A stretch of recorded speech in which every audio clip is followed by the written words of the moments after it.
Hello students. आज हम भारतीय संविधान के स्रोत टॉपिक को पढ़ने जा रहे हैं। भारतीय राज्य व्यवस्था में भारतीय संविधान के विषय में आप अध्ययन करते हैं और उसी के अंतर्गत भारतीय संविधान कैसे निर्मित हुआ इसके विषय में अध्ययन करना भी अति आवश्यक है। संविधान किसी भी देश का मौलिक कानून है जो सरकार के विभिन्न अंगों की रूपरेखा और मुख्य कार्य का निर्धारण करता है। साथ ही यह सरकार और देश के नागरिकों के बीच संबंध भी स्थापित करता है। वर्तमान में भारत का संविधान 465 अनुच्छेद, 25 भागों तथा 12 अनुसूचियों में लिखित है। भारत का संविधान 26 जनवरी 1950 को लागू हुआ, जिसमें उस समय 395 अनुच्छेद, 8 अनुसूचियां और 22 भाग थे। यह दुनिया का सबसे विस्तृत लिखित संविधान है। इस संविधान को बनाने के लिए एक संविधान सभा का गठन किया गया था। इस संविधान सभा में एक से एक आला दर्जे के विद्वान लोग थे।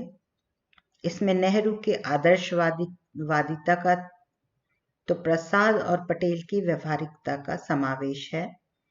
अंबेडकर कानून के प्रकांड पंडित थे, तो गोपाला स्वामी अयंगर की योग्यता और अनुभव ने अपना प्रभाव डाला।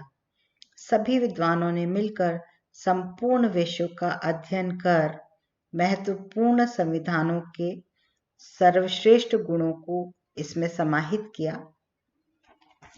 परंतु हमारे संविधान निर्माताओं ने देश की ऐतिहासिक, सामाजिक, धार्मिक और राजनीतिक परिस्थितियों को दृष्टिगत रखकर इसमें आवश्यक परिवर्तन भी किए।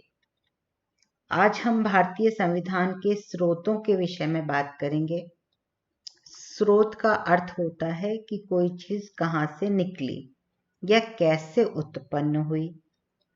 हमारा संविधान अंग्रेजों के समय में बने अधिनियम 1909, 1919 और खास तौर से 1935 के आधार पर तो निर्मित है ही, किंतु विश्व के अन्य देशों से हमने क्या क्या लिया ये भी हम देखना चाहेंगे। क्योंकि 200 वर्षों तक ब्रिटेन ने हम पर शासन किया, तो हमारे भारतीय संविधान पर सबसे अधिक प्रभाव ब्रिटेन का है। ब्रिटेन से हमने संसदात्मक व्यवस्था को लिया। संघात्मक होते हुए भी हमने एकल नागरिकता को ग्रहण किया। विधि के शासन को हमने लिया। मंत्रिमंडलीय प्रणाली हमने ली।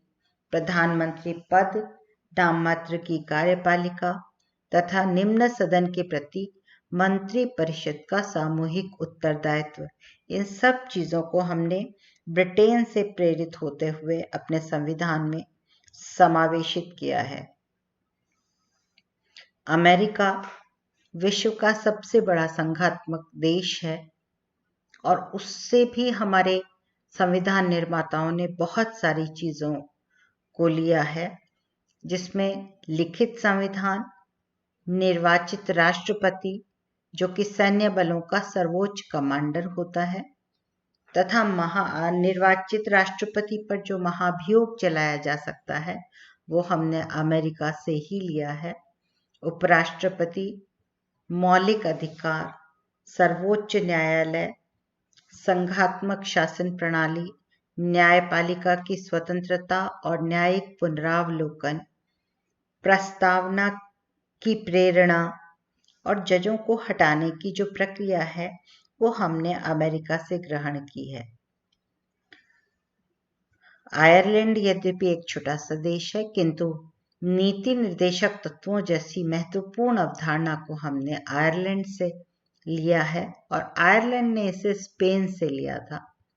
राष्ट्रपति की निर्वाचन पद्धति, राष्ट्रपति द्वारा राज्यसभा में जो सदस्यों को मनोनीत किया जाता है वो हमने आयरलैंड से लिया है।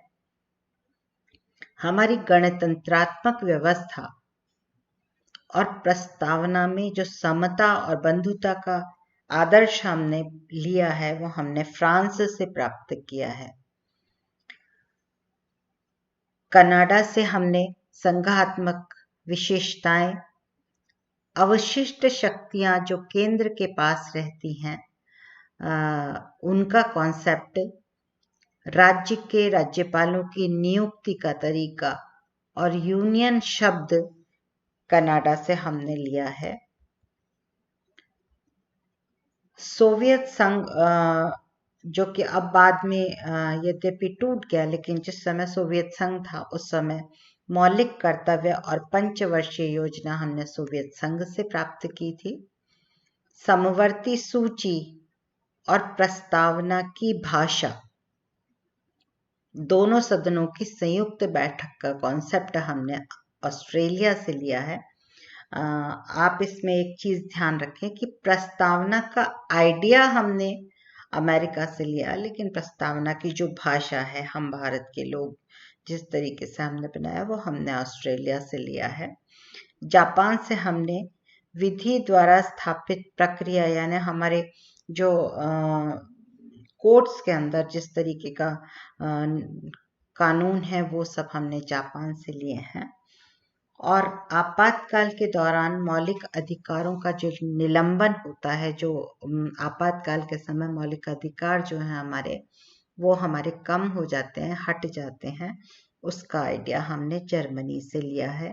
इस प्रकार से हमारा पूरा संविधान जो है वो, यद्यपि लोग कहते हैं कि ये एक उधार का थैला है, लेकिन हम ऐसा नहीं मानते हैं। विश्व की सर्वश्रेष्ठ चीज़ों को हमारे देश के संविधान में समाहित करते हुए भी हमारे देश की परिस्थितियों को, हमारे देश के इतिहास को, समाज को, धर्म को, राजनीति को ध्यान में रखते हुए एक बहुत ही खूबसूरत संविधान का हमारे संविधान निर्माताओं ने निर्माण किया, जिसको पढ़ना और इन सभी चीज़ों को जहन में रखना किसी भी राजनीति विज्ञान के विद्यार्थी के लिए अत्यंत आवश्यक है।